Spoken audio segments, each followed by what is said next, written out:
Pongámosle Wendy. Vamos a algunas cosillas. Ya, recuerda, estábamos viendo el producto tensorial. Nos quedamos en la propiedad universal. Cierto. Ya, entonces, claro, hay que ver la propiedad universal, la famosilla propiedad universal.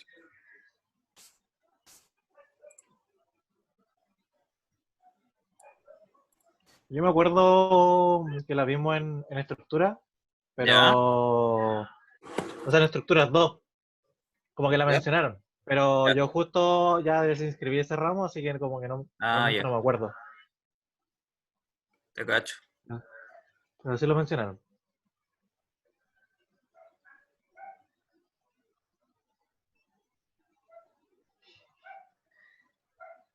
Ya, es una cosa así. Es el diagramita que tenéis que tener en la cabeza. Claro. Ya lo voy a borrar. Lo que pasa es que hay...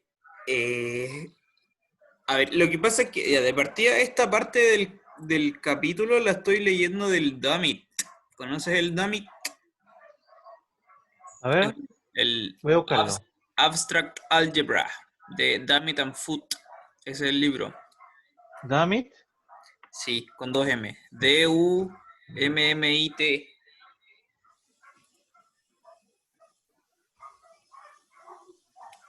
Ya, Damit.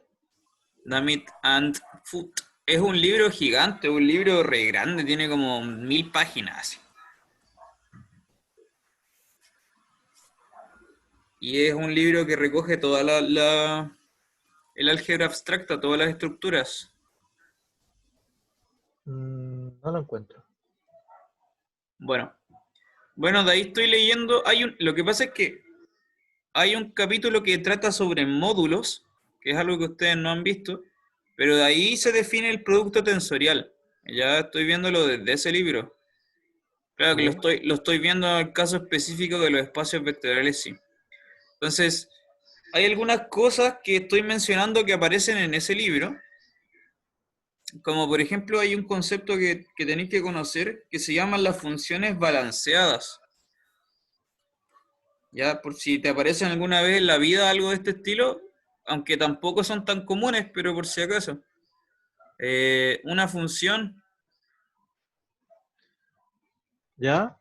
f Me- que va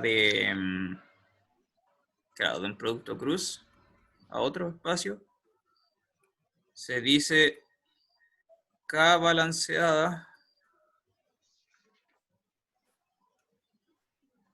¿sí? Bueno, una función se dice balanceada, recuerda, el v y el w son espacios vectoriales, ¿ya? ok. Sobre el mismo cuerpo k. Ya, una función se dice balanceada cuando tenéis que es casi bilineal, es muy, muy cercano a ser bilineal, que es que, por ejemplo, que la función cumple con b1 más b2, coma, w separa la suma en la primera coordenada, Ok. ya, separa la suma también en la segunda coordenada, f de b, w1 más w2 es f de b, w1 más f de w2, ¿ya? Separa la segunda coordenada, pero el escalar no lo saca hacia afuera, el escalar lo puede cambiar de lado nomás. Eso se llama una función balanceada. Tampoco le hace ningún conjugado. No saca los escalares para afuera. Ya, ok. Ya es parecido al bilineal, pero no es bilineal, es similar. Eso es una función balanceada. Y lo que pasa es que te menciono esto porque el Damit ocupa ese concepto para la propiedad universal, ¿ya? Yo Ya. se lo voy a mostrar así a los cabros con esa anotación, pero después se hace como un caso más específico que nos vamos a trabajar con ese último al final. Entonces, ahora con esa anotación, con esa terminología, vamos con la propiedad universal, ¿ya? Vamos con la propiedad universal. Entonces, lo primero que tenéis que cachar es que recuérdate tú que tienes esta función, que es la que llamábamos la función iota, ¿cierto? La anotábamos así. Es como una especie de incrustación. Ya es como una especie de incrustación. Y lo que ocurre es que esta función es balanceada. Es K balanceada. De hecho, es más que eso, de hecho también es bilineal, que lo vamos a ver después. Es más que balanceada, de hecho es bilineal. Entonces, recuerda cómo se definía esta función. A ver, no tenía que borrar eso. ¿Cómo se definía esta función? Esta es la función que es más útil para el tensorial, de hecho. Se ocupa muchísimo. What? Ahí sí. Es balanceada porque, se definía así, de un par ordenado B, W, y lo mandábamos al tensorial, al tensor simple, B cruz W. Sí. Ya. Esa función es balanceada. ¿Por qué? Vamos a ver eso enseguida. No es para nada difícil de demostrarlo. Por ejemplo, I de B1 más B2, W. ¿Qué sería esto? Sería B1 más B2 tensor W. ¿Ya? Claro. Y por Sí. cómo está definido el tensorial, ya hemos visto que tiene estas propiedades que separa la suma de esa manera. ¿Ya? Tiene esa gracia. ¿Ok? Ya. La cosa del balanceo es que tú tienes una cosa así y hace el tensorial. Oh, me faltó la V. Haces el tensor simple alfa B con W. Claro que por definición, esta cuestión es así. Es B tensor alfa W. Ya son iguales. Por eso es una función balanceada. Ya esto es súper fácil de demostrar, es inmediato desde las definiciones. Sí. Ya. Pero hemos visto que además, como ya hemos visto en algún momento, por cómo definimos la estructura del espacio vectorial del tensorial, es que este alfa también puede salir afuera. Eso te Entonces, iba a mencionar. realmente esto es alfa veces I de B, W. Entonces, claro, esta cuestión es bilineal, de hecho, ¿ya? Saca ahí el escalar para afuera. Y eso es una función bilineal que no es una forma bilineal como las que estábamos estudiando en el capítulo anterior. Ya no es una forma bilineal, porque las formas bilineales eran cosas que estaban definidas en cruz de espacios vectoriales, pero que iban a parar al cuerpo. ¿Ya? Esto no va a parar al cuerpo, va a parar a otro espacio. ¿Ya? Eso es como la versión general de una función bilineal. O una transformación bilineal, aplicación bilineal, no sé cómo le vamos a llamar. Esta cuestión entonces es bilineal. ¿Ya? Eso es importante. ¡Ah! ¿Cuántas veces me pasa eso? Entiendo completamente. Me pasa lo Sí. mismo de repente. Ya, y ese dato es útil porque nos va a servir caleta. Ya vamos con la propiedad universal ahora sí. Oye, en el libro que tengo yo, ¿Ya? me causó curiosidad que definen el U cruz W, que va hacia acá, ¿Ya? ¿ya? Y le ponen que la función tiene soporte finito. Sí, sí. Y de ahí empiezan a desarrollar N cuestiones. Que sea Sí. de soporte finito, a ver, a lo que he leído, ¿Ya? eh, entiendo que puede ser que no trabajan como con dimensiones infinitas, ¿no? Sí, tiene que ver con eso, sí. Ujú, Ah, ya, claro. ya, ya. ¿Sabes lo que es el soporte de una función? No, no. De hecho, Ya. primera vez que lo leo. Ah, y además, es que ese concepto tampoco se ocupa tanto en el álgebra, se ocupa más como en cosas como de análisis numérico, ahí se ocupa más. Mm. El soporte lo que es simplemente el soporte de una función es el complemento del kernel. Ah, ¿cachai? El kernel son los elementos que hacen que la función se anula. El soporte son los elementos que hacen que la función no se anule. Claro. Es completamente lo opuesto del kernel. Entonces, que una función tenga soporte finito significa que es que una función es no nula como en infinitos lugares nomás, pues todo lo demás vale cero. ¿Cachai? Claro, Eh, claro, claro. por ejemplo, a ver, no, calma.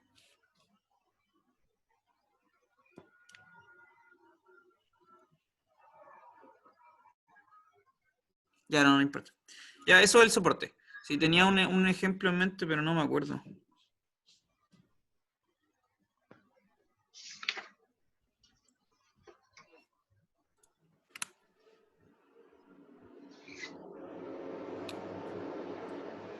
Ah, claro, lo que pasa es que ahora sí me acordé, porque en ese contexto lo que se hace es muy clásico hacer una cosa así como voy a hacer una sumatoria sobre todos los vectores en el B y hago f de B, una cosa así. Sí, Esta sí, eso. sumatoria es súper bizarra porque estáis sumando una cantidad no numerable de vectores. Esta es una sumatoria con no numerabilidad, pero como el soporte es finito, de hecho esto es una suma finita. Ah, bueno. Ese es un trucazo. Ya. Entonces, O sea, esta cuestión, tiene lógica, pero igual nos estamos metiendo como en otro lado. Ahí. sí. Sí, es que el tensorial se puede definir de hartas formas y una es con eso, con las funciones de soporte finito, claro. Bueno, vamos con la prueba universal. Entonces, ¿qué dice la prueba universal? Tienes K un cuerpo, B y W, 2K espacios vectoriales. Ya. A ver, calma. Ah, ya. Entonces, hay dos cosas. La propiedad universal tiene dos partes, porque son las dos implicancias recíprocas. Entonces, la primera es, si tienes un phi, una función que está definida en el tensorial y va a parar a otra cuestión, que el L es un grupo abeliano cualquiera, ¿ya? Un grupo abeliano.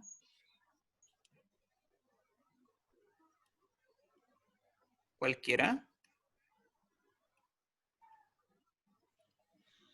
Entonces,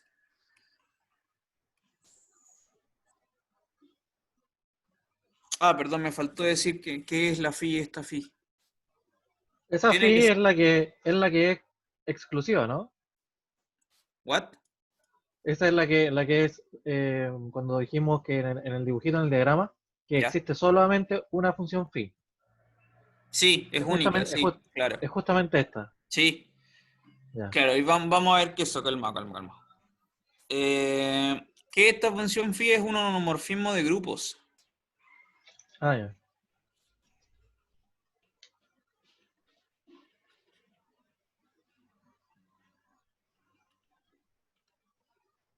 Ya. Si esto es un homomorfismo de grupos, ahora sí. Entonces, esta otra función de composición, phi compuesto con la iota, es K balanceada.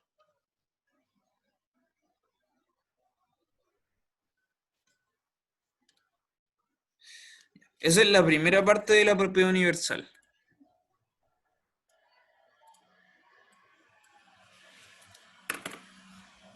Ya necesito después borrar la cuestión. Dale, no. Sí, ya voy a borrar todo. Ya. La cosa es que, mira, tení esto. Tení el B cruz W. Acá tení la iota que va a parar al tensorial. Y lo que estamos diciendo es que tenemos que existe esta función phi que va para abajo, a un L. Es un homomorfismo de grupo. Lo que te dice la primera parte de la propiedad universal es que entonces esta función, la phi que existe desde las dos primeras, es K balanceada, ¿cachai? Es en ese orden. En ese orden, pero voy a anotarlo con rojo. Con rojo. Tengo esa que siempre está dada, y ahora estoy asumiendo que existe esta, ¿ya? Entonces, el teorema me dice que con estos dos ingredientes existe esta otra función. ¿Ya? Esa es la primera parte de la propiedad universal. La segunda parte es recíproco, ¿ya? La segunda parte es recíproco, que era lo que les decía yo ayer. La segunda parte es que tú comienzas con esta iota que siempre está y además tienes esta función. Entonces existe esta phi grande. Ah, ¿Ya? ok. Es como que en el fondo tú tenías esta iota que está fija y estas dos phis están como íntimamente vinculadas. Si existe una, existe la otra. Ya están íntimamente vinculadas. Esa es la propiedad universal. Vamos, entonces, eso es lo que vamos a notar ahora. 2. Entonces, conversamente,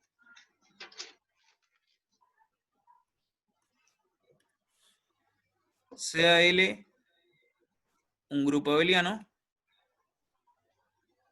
tal cual como antes. Y tengo esta phi que va del cruz al L. Que sea K balanceada.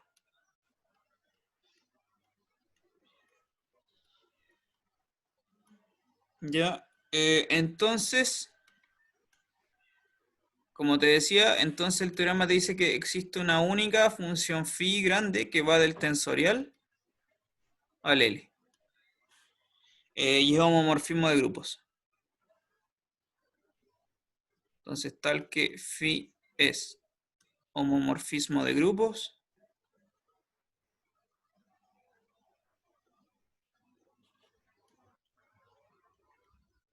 y se tiene la misma igualdad que antes, la composición. ¿Ya? ¿Qué significa el diagrama conmuta?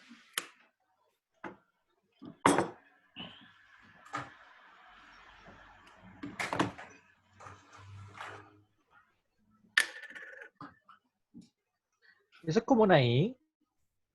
¿O es como una L, chica? Es una A pensar I, que es una I sin el palito. o O sea, sea, sin el puntito arriba, sin el ¿no? puntito, ¿Cierto? eso, sin el puntito de arriba, sí. Es Sí, una como que letra griega. me raya mucho la mente. Ujú. Así que ahí le poní I nomás, igual, se entiende.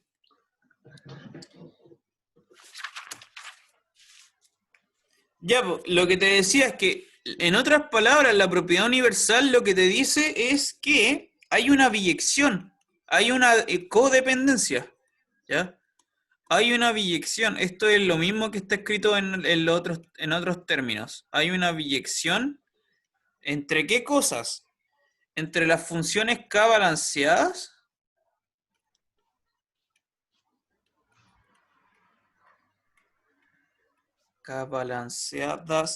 que van del cruz al L, ¿ya? Esta phi con estas otras funciones que son homomorfismos de grupos.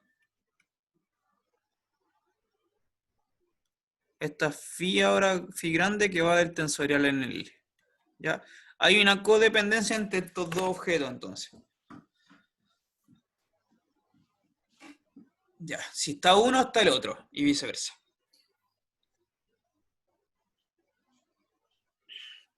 Bueno, esa es la famosilla propiedad universal. Es la famosilla propiedad universal.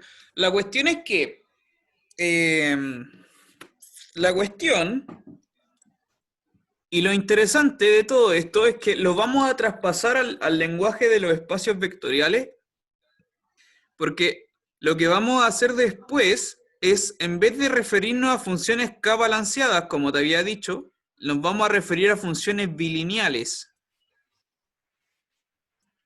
Eso significa que le agregamos la posibilidad de sacar el escalar para afuera, ¿ya? Si tú agregas esa condición además aquí en la propiedad universal, la biyección también cambia. Acá, en vez de ser homomorfismos de grupos, se ve modificado esto y van a aparecer, hay una biyección con las transformaciones lineales. Y esa cuestión nos va a servir caleta para entender el espacio tensorial, el producto tensorial, ¿ya? Entonces, vamos a ver después, más rato, que realmente hay una biyección que nos va a servir caleta entre las bilineales y las transformaciones lineales. Ya no solamente entre los balanceados y los homomorfismos de grupo, es como pedirle un poco más. Vale, entonces, pero antes de eso, entonces veamos rápidamente la demostración de la propiedad universal. Tampoco es demasiado complicada, así que no nos vamos a demorar mucho. Ya, la demostración de la propiedad universal. El resto, entonces, lo que te decía después, que lo anoté con rojo, lo vamos a ver como un corolario de este teorema. Vale. También podemos entenderlo como propiedad universal. Ya, pues el teorema, entonces, ¿qué te dice la primera parte? La primera parte, como eran dos partes. La primera parte del teorema nos decía qué cosa. Tenemos Nos la decía, función, sí, exacto, un tenéis homomorfismo, ¿cierto? eso, Y que va a existir la phi, pero la que va hacia L, digamos la que está como en diagonal. claro, Esa es la primera. exacto.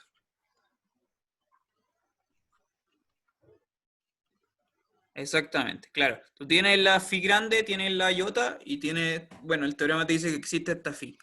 Y lo que cumple es que, claro, hace la gracia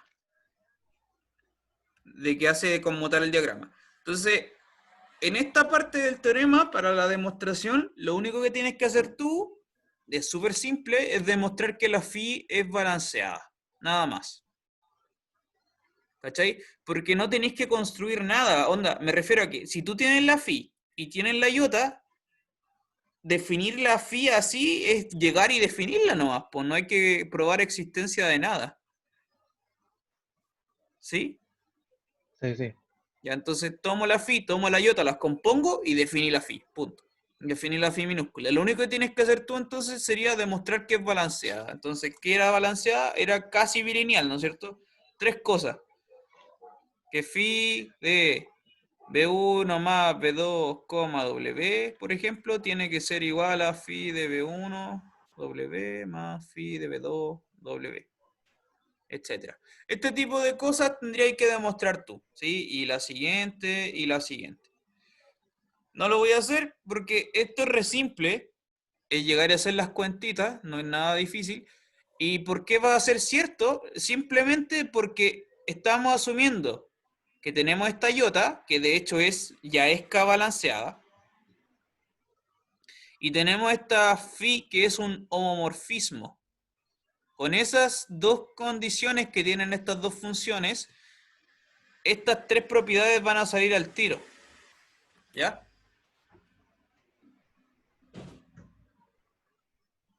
Entonces, en la demostración de la parte 1 del teorema realmente no hay que hacer mucho. Es la segunda la que es más jodida, yo creo, Es ¿no? la segunda la que es más jodida, sí. Porque en la segunda tienes la phi minúscula, pero no tienes la phi mayúscula, y eso cambia todo. ¿Te quedó claro entonces eso primero? Sí, sí. Bueno, En el último del de la escalar, eh, tengo que, bueno, demostrar que sale, ¿cierto? Era lo que habíamos realmente lo dicho único que antes. no tenéis que demostrar que sale, tendríais que demostrar solamente que como que pasa al Como escalar que de un lado cambia. para el otro. Ah, ya. ¿Sí? Que eso Ya. es K balanceada. Sí, sí, sí. Ya. Ya, pues. Entonces vamos con la parte 2. Ya, entonces la parte 2 es distinto porque ahora tenemos, nuestra hipótesis es que tenemos esta iota que va al tensorial y tenemos la función phi que va para abajo, al L. Ya, entonces hay que construir, ahora lo vamos a dejar así como rayita punteada, hay que construir esta phi que viene para acá. Y ahí, aquí ya sería más necesario probar la unicidad de esa, Eh, porque, porque es como, porque, a ver, por lo que habíamos conversado, existía solamente una.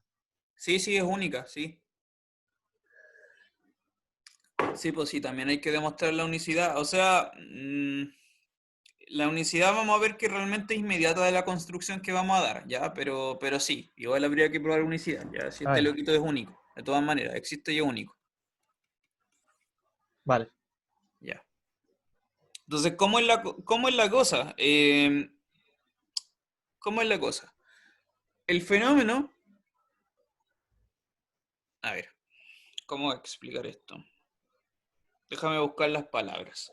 Esto Tengo es, tiempo. esto es, esto es parecido, esto es muy parecido a cuando vimos en un momento que teníamos una cosa así, una transformación lineal que iba de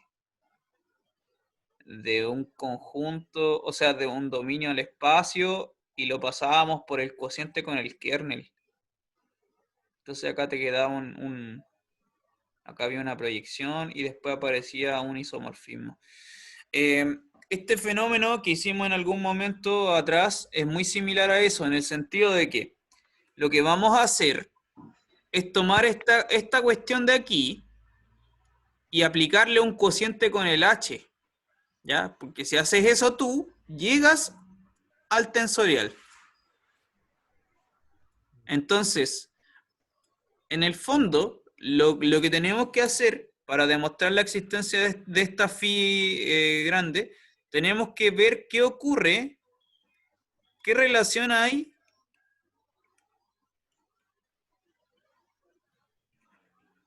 haciendo el contraste con esta cuestión de acá, ¿qué relación hay entre el h, que es el objeto en el cual nos estamos metiendo el cociente, el h, y el kernel de phi? ¿Qué relación hay entre estas dos cosas? El h y el kernel de phi.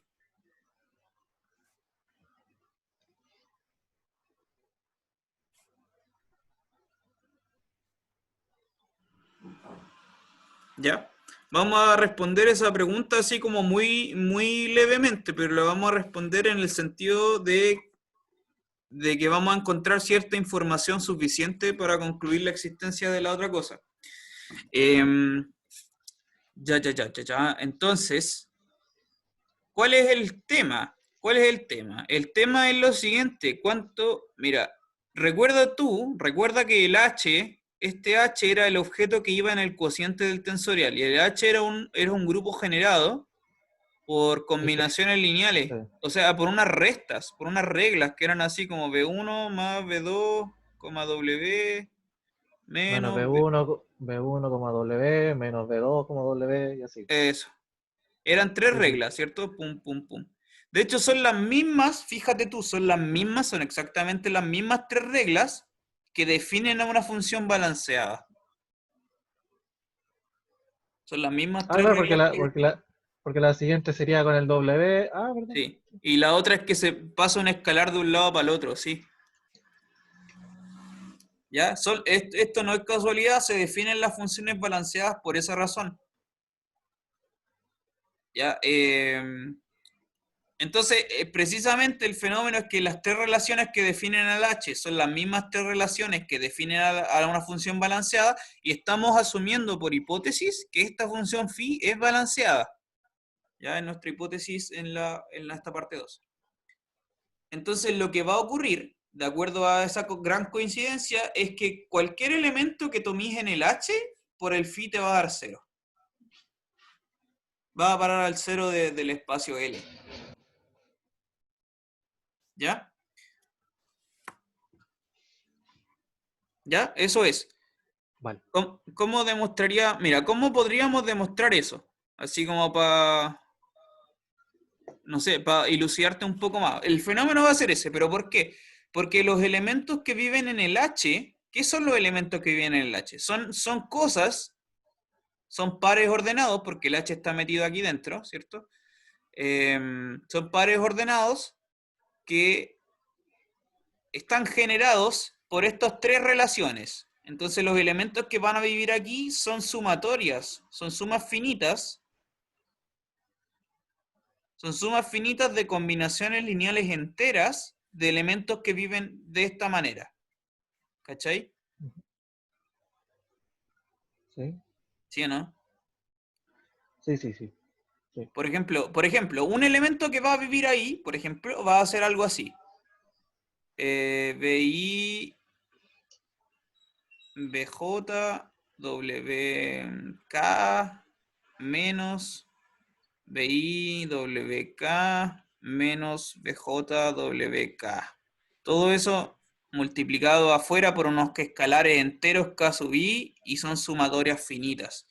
¿Ya? Es un poco complicado de explicitarlo, pero los elementos que vienen en el H van a tener esa pinta.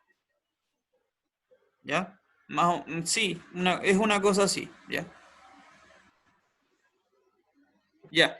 Entonces, este es un tipo de elementos que los que viven en el H. Entonces, la cosa es que si tú le aplicáis phi a toda esta cuestión, le aplicáis phi a todo eso, como el phi separa las sumas, separa los escalares, los saca para un lado, etcétera, te va a quedar exactamente unas sumatorias de los K sub I de phi de BI con WK menos phi de BI con WK y se te van a cancelar todo con todo. Phi de BJ con WK menos phi de BJ con WK. Ya se te va a cancelar todo con todo y te va a quedar sumatorias de puro cero y te va a dar cero. Ya, entonces el phi evaluado en cualquier elemento del H es cero. Gracias a que las relaciones que definen son las mismas de la función balanceada. ¿Ya? Borro todo entonces.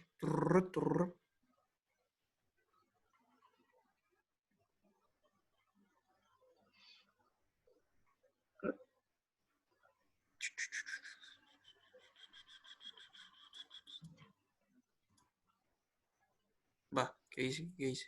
Nada. Ya. Bueno, entonces lo que ya tenemos es que el H, el phi de todos los elementos de H, esto es cero. Lo que significa, en otras palabras, que el H está metido dentro del kernel de la función. Claro. Sí. ¿Sí? Es un subconjunto. Y eso, simplemente ese hecho es suficiente para poder definir esta función phi gordita, esta función phi mayúscula. Solamente ese hecho ya es suficiente para definir esta función de acá. ¿Cómo se define esa función de ahí? Esa función de ahí se define así, pues. Ahora vamos para allá. Entonces, la función phi está definida en el tensorial, va a parar al L. ¿Cómo se define? Recuérdate tú que los elementos que viven aquí en el producto tensorial, los elementos que viven ahí son sumas finitas también, son sumas finitas de tensores simples. Son sumas finitas de tensores simples, BI, WI. Así son todos los elementos del tensorial, son las clases de equivalencia que están definidas de esa forma. ¿Y cómo lo definimos entonces? El phi de esa suma se define así, como la suma de las imágenes de la phi, de las otras phi. BI, WI. Finita. Esa es la definición de esta phi gordita, ¿ya? ¿Está bien? Yes, yes. Ya, pues. El asunto está en que este coso, el dominio de que estoy marcando con rojo, esto es un cociente. Y como es un cociente, demostrar que la phi está bien definida no es fácil, porque estoy definiéndola sobre un cociente. ¿Ya? Entonces puede ocurrir, por ejemplo, que tú tienes dos representantes distintos y te den imágenes diferentes, siendo que es el mismo objeto. Entonces, lo que tienes que chequear tú es que esta phi es bien definida. ¿Sí o no? ¿Es bien definida, sí o no? ¿Ya? Y la respuesta es sí. ¿Y por qué sí? Por este hecho de acá. Porque el H está metido dentro del kernel del phi. O sea que cuando en un momento yo pregunté de que cuando uno construía el H, uno lo hacía como muy convenientemente, ahora está, digamos, la razón.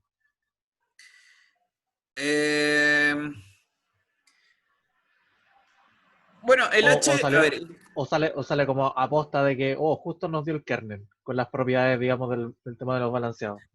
igual tiene todo, en realidad como que todo calzó, pero el H está definido, bueno, por varias razones, pero en primer lugar es porque tú tienes asegurado esto. Por ejemplo, esta propiedad que decíamos, ¿no? Que separa así los Sí. tensores, se separan de esa manera. Eso es gracias a cómo está definido el H, por ejemplo. ¿Ya? Si no estuviera definido el H, no tendríamos esta propiedad. Y sin esa definición, claro, el tensorial no sería un espacio vectorial, de hecho, po. Simplemente no lo sería. ¿Ya? Entonces, bueno, la definición del H aparece en hartos lados. Acá este es un caso. Entonces, ya, eso. Entonces, puesto que el H está metido dentro del kernel de la phi, esta phi gordita es bien definida. Y se cumple, efectivamente se va a cumplir esta, la igualdad de las composiciones.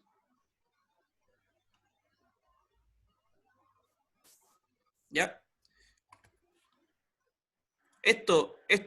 A ver, que es bien definida, no le he argumentado bien, no te he argumentado bien por qué. Lo que te dije es porque por este hecho de acá, po, que el H está contenido en el kernel. No sé si eso es claro para ti, que implique que está bien definida. Pero que se cumpla esta identidad de acá abajo, eso es inmediato por definición. ¿Sí? ¿Ya? ¿Sí? Por cómo se construyó esta phi, esta igualdad de abajo se va a tener al tiro. ¿Ya? Al tiro. El detalle entonces es que en el teorema tú tienes que tener asegurado que la función es bien definida, que no lo demostraba así como rigurosamente, y que además la phi es un homomorfismo de grupos.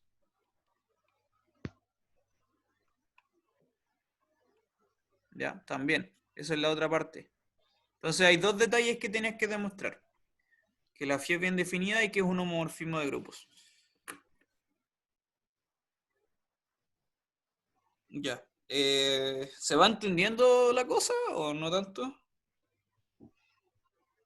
¿Está muy peludo? Eh, no, igual sirve conocer estos conceptos de antes. Sí, Claro.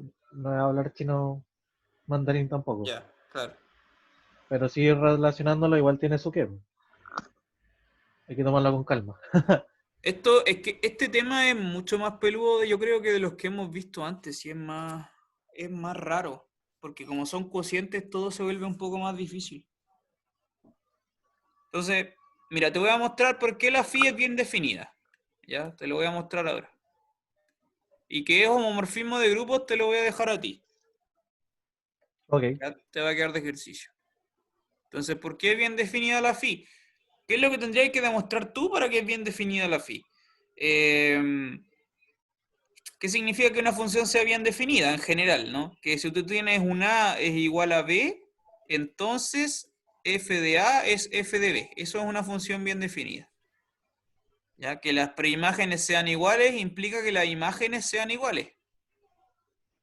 Ujú. Es lo opuesto a una Sí. función inyectiva. Eh, lo contr- Eso, sí. ¿Sí? Es lo opuesto a una inyectividad. Eso significa que sea bien definida. Entonces, hay que demostrar eso. Tenéis que tomar dos preimágenes que sean iguales y demostrar que las imágenes son iguales. Entonces, en este caso, tienes que tomar dos representaciones distintas del mismo tensorial.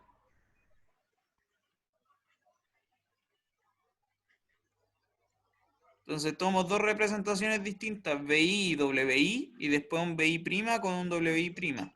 ¿Ya? Insisto, estos dos objetos son iguales, pero estos V sub I no tienen por qué ser iguales, ni los W con los W, ¿vale? No tienen por qué ser lo mismo, son representantes diferentes, pero de la misma clase de equivalencia.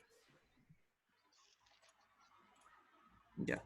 Entonces, como estamos en el cociente, ahora lo que tenemos que hacer es demostrar, voy a escribirlo abajo, por demostrar que el phi de esa suma es el mismo phi de la otra suma.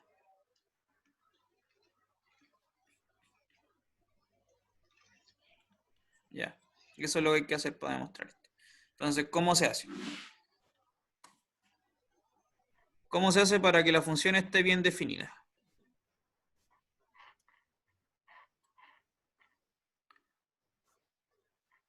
Lo que tenemos que hacer es aplicar la definición, nada más que aplicar la definición. Mira, tenemos entonces, por hipótesis, tenemos que estas sumatorias son iguales. Tenemos que estas sumatorias son iguales. Ya. ¿Qué significa eso? Que si tú los pasas restando, te va a quedar la sumatoria ¿de qué cosa? De tomar este BI, tensor WI, menos el BI' tensor WI'. ¿Sí? ¿Cachai? Y eso tiene que darte, ¿qué? Te tiene que dar el cero del tensorial. ¿Sí? El elemento nulo del espacio tensorial, que esta es una clase de equivalencia, insisto. Entonces, cuando tú tienes un igual al cero, recuerda, por definición, del cociente significa que los pares ordenados BI, WI, menos BI', ahora vistos como pares ordenados, tienen que vivir en el H. ¿Ya? Eso es por definición de la clase nula, porque el H es la clase nula. Entonces los elementos ya no vistos como tensores, sino como pares ordenados, viven en el H. ¿Ya? ¿Está bien? Sí, sí, vamos, súper bien. Bueno.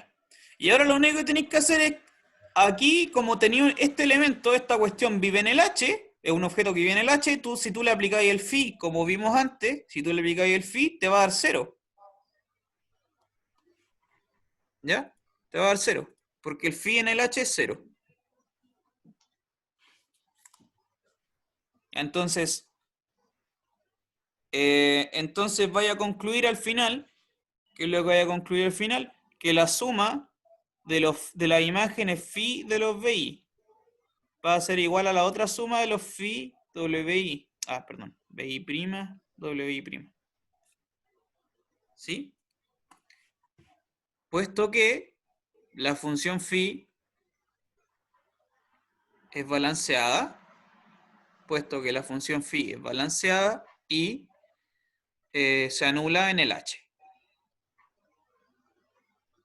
Entonces, desde acá arriba, desde aquí, por lo tanto,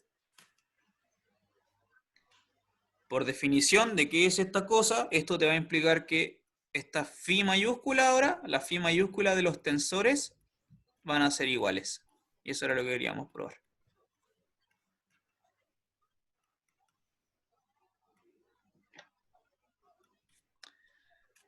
Ya. Eso. Por eso la función es bien definida, ¿ya? Porque la phi minúscula es balanceada y porque se anula en el H.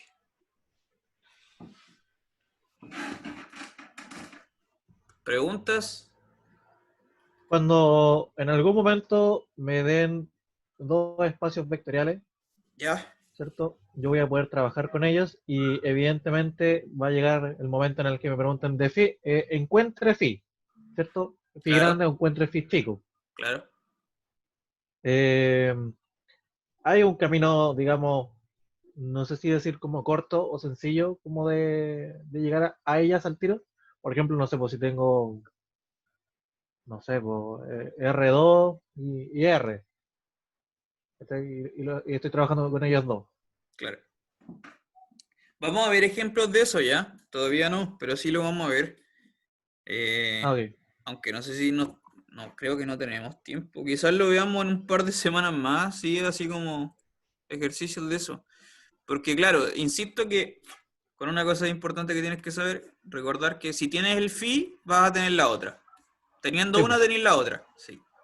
La Y cuestión es la, que y la I es la que dan, ¿no? sí, la i siempre está. O- Esta siempre está. ya, ya. ¿Sí? La cosa es si tenía una phi, vas a tener la otra phi. El tema es precisamente es que definir esta phi, definirla es más difícil porque está definida sobre el tensorial. Y como está definida el tensorial, está definida sobre un cociente. Y definir sobre un cociente es más peludo. Pero definir esta otra phi es mucho más fácil. Sí. Entonces, en general, los ejercicios se van a resolver encontrando alguna phi conveniente. Muchas veces esa phi no es para nada peluda de encontrar. Porque, como vamos a ver, vamos a hacer ejercicios donde esta cuestión sea bilineal. ¿Ya?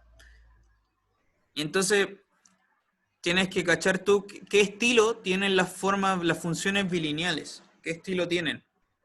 Ya no es, eso no, esa parte no es tan peluda. Eso es la propiedad universal, po. Claro. Después viene el corolario que te decía yo. El corolario, que este es el corolario que sí que vamos a usar para los ejercicios, para todo. Es que, claro, en realidad, dice el corolario, que en realidad esta función iota, la función iota en realidad es bilineal. ¿Ya? Y por lo tanto, la cosa cambia en el sentido de que ya tú tienes dos espacios vectoriales, hace un cruz. Acá tiene la misma iota, va a parar al tensorial. Lo bajas a un L. ¿Ya? Pero ahora lo diferente de este corolario, y es pedirle más que el teorema, es pedirle más porque ahora este L es un espacio vectorial. El L es un K espacio vectorial, a diferencia de antes, que era solamente un grupo abeliano. Claro, ¿Ya? sí. Es pedirle más, ahora es pedirle más, es pedirle que haya una segunda operación, que es la multiplicación por escalar, y que se comporta bien. Entonces, si le pedimos al L que sea un espacio vectorial, ocurre el mismo fenómeno. Tú tienes acá una phi, y entonces existe una única, existe una única phi para el otro lado. ¿Ya? El tema es que ahora, como tenéis la estructura de espacio vectorial, esto es mucho más rico, y ahora esta phi del lado izquierdo, esta phi ahora es bilineal, y esta otra de acá es una transformación lineal. Y este es el corolario que vamos a usar, caleta. Es muy similar al anterior, pero tiene más información todavía. Es como mucho más específico, de hecho. Sí, sí, pues pedirle al grupo abeliano que ahora sea un espacio vectorial igual es bastante. Sí, de hecho. ¿Ya? Entonces, ese es el corolario que nos sirve eh, para entender al final el tensorial, porque mira ya, ocupando esta información, mira, si ocupamos esta información, yo te puedo preguntar, por ejemplo, si tú tienes esto muy, muy simple, R tensor con R2. ¿Qué es este objeto? Por ejemplo, ¿qué va a hacer esto? Esto va a ser isomorfo al mismo R2. Ya. Vamos a ver por Ah, sí, qué. pues. Sí, sí, sí. ¿Por qué pasa esto? ¿Por qué pasa esto? Porque mira, ¿cómo demostraríamos este hecho? Por ejemplo, ¿cómo vamos a demostrar este hecho? Con el corolario que escribimos recién. Ya, este va a ser mi B, y este va a ser mi W, y este de acá va a ser mi L. ¿Vale? Entonces tenemos R cruz R2, tengo la función iota que va a parar al tensorial, y abajo tengo el R2, este es mi L. Entonces, si quiero demostrar que estos dos loquitos son isomorfos, tengo que encontrar acá un isomorfismo con verde. Tengo que Sí. explicitar un isomorfismo ahí.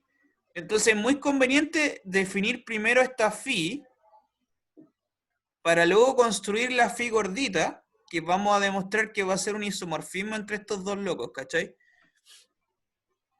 Ahí estamos haciendo uso de la propiedad universal. Y después de eso se desprende el tema de las dimensiones, pues. Sí, Aquí sí, se sí, claro. multiplican. Ah, ya, Exacto, ok. sí. Viene desde la propiedad universal, sí, claro. Aunque se puede probar de otra forma igual, pero en fin.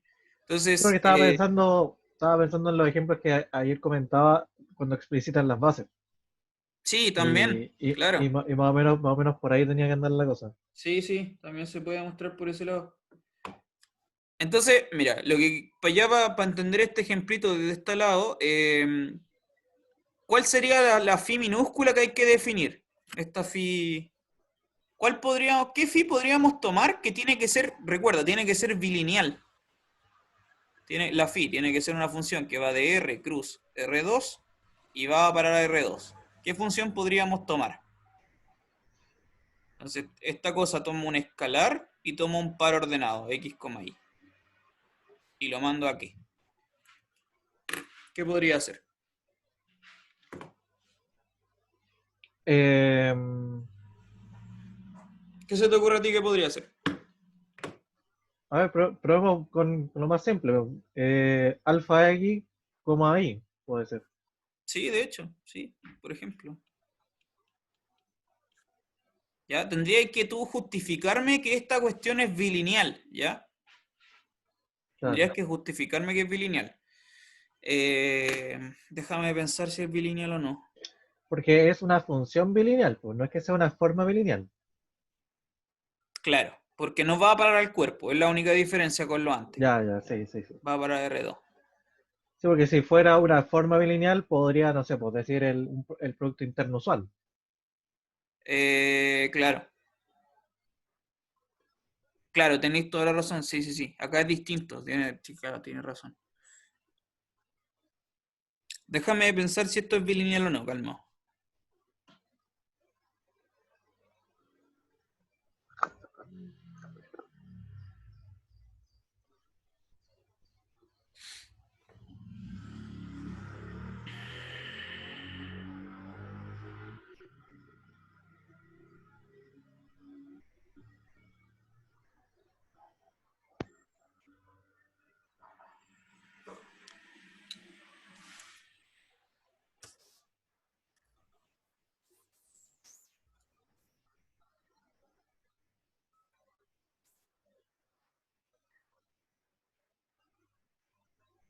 A ver, parece que no, calma. Porque tendríais que tener, por ejemplo, un T.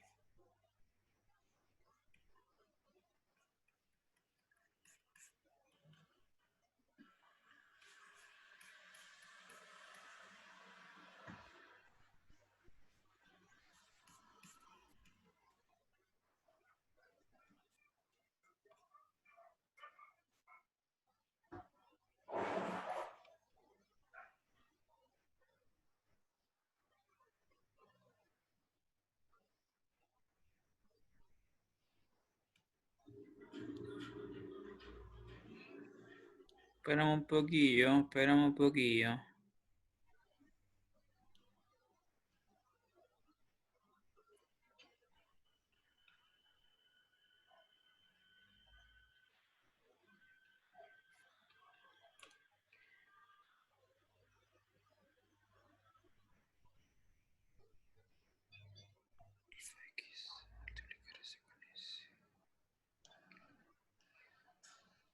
Ah, no, no, no, es transformación lineal. No, esta no. La que sí te va a servir, ya. Hay un problema con la multiplicación escalar ahí, ya, pero Phil. La que sí te va a servir A ver, es, para haberla tirado al azar, funcionó sí, mejor de lo que esperaba. la que sí te va a servir es que muy parecida porque caché que podemos concebir naturalmente tomar este x, y y multiplicarlo afuera por alfa, ¿cachai? Súper Ah, simple. claro. Sí. Esa cuestión sí que es bilineal. Ya, eso se puede demostrar que no es tan difícil. Y en general, así como para probar cosas bilineales, sirve mucho tomar como una cosa y multiplicarla por otra nomás, po. Porque las multiplicaciones de objetos conserva bilinealidad. ¿Ya? Es muy útil tomar un objeto, multiplicarlo por el otro y va a haber bilinealidad. Esta función es bilineal. Ya, eso no es difícil de ver. Ujú. Entonces, phi es bilineal. Ya, pues por la propiedad universal, entonces, como tienes una función bilineal, tienes asegurado que existe esta phi, la otra phi con verde, ¿cierto? Esta otra phi con verde.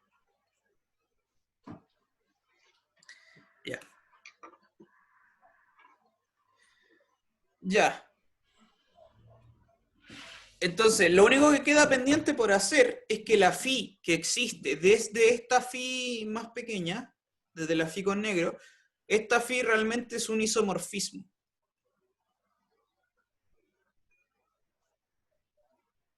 ¿Ya? Es un isomorfismo de espacios vectoriales, nada más. Entonces tendrías que demostrar tú que es inyectiva y sobreyectiva. ¿Sí? ¿Ya? Inyectiva y sobreyectiva. La phi, esta phi verde ya es una transformación lineal, ya te lo asegura la propiedad universal. Solo te falta ver entonces que es inyectiva y sobreyectiva. Ya. ¿Cómo demostrarías tu inyectividad y sobreyectividad? Como siempre se ha hecho, ver que las dos imágenes tengan la misma preimagen, en el caso de inyectividad. Sí, claro, también. Claro, recuerda que también podéis mirar el kernel, por ejemplo. Ah, sí, pues.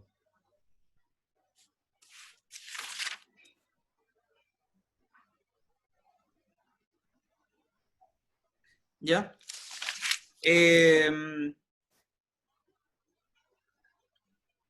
Espérame un poquito, déjame pensar algo. Calmado. Sí, sí.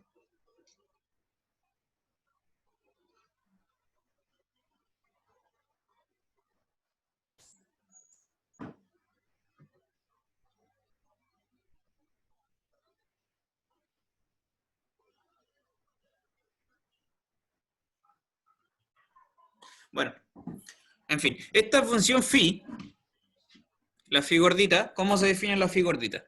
Recordemos, esta phi gordita se define así. En R tensor R2, y voy a parar a R2, ¿qué es lo que hago? Tomo un alfa, perdón, ¿qué estoy haciendo? Tomo una suma de tensores simples, alfa i, tensor x y lo mando a qué cosa? Lo mando a esta suma de tensores simples, que como ya vimos, no es nada más ni nada menos que phi. Espérate.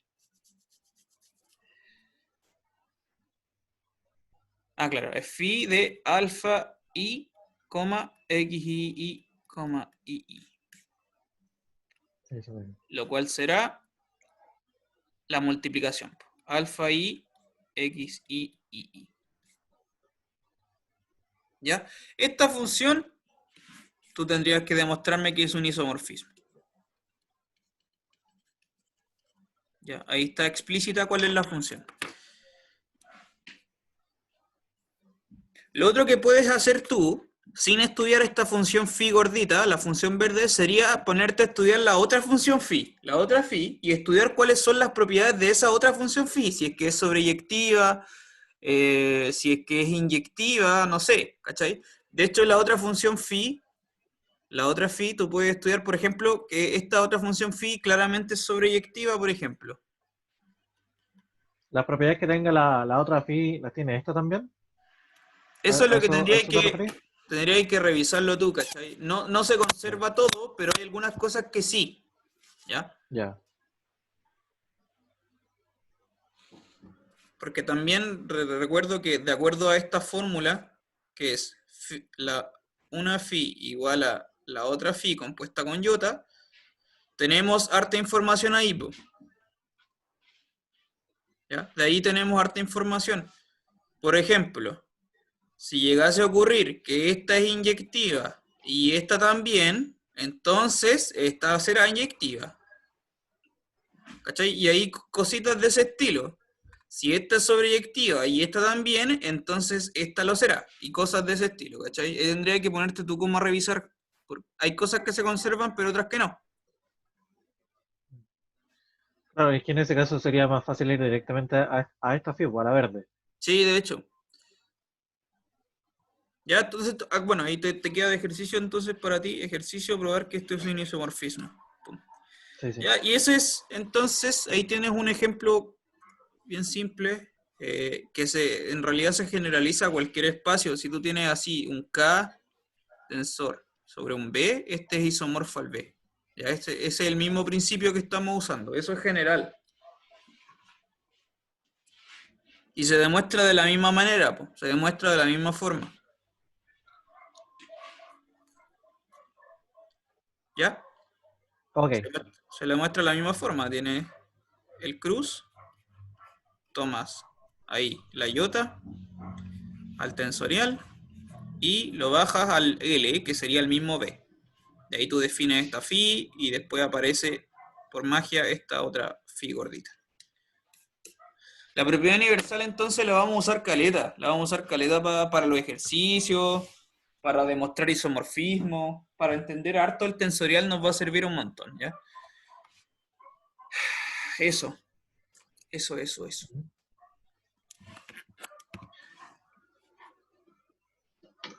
eso nomás, pues Lucas, vamos a quedar aquí nomás, estamos. Interesting. Oye, consulta, Dime. la próxima semana creo que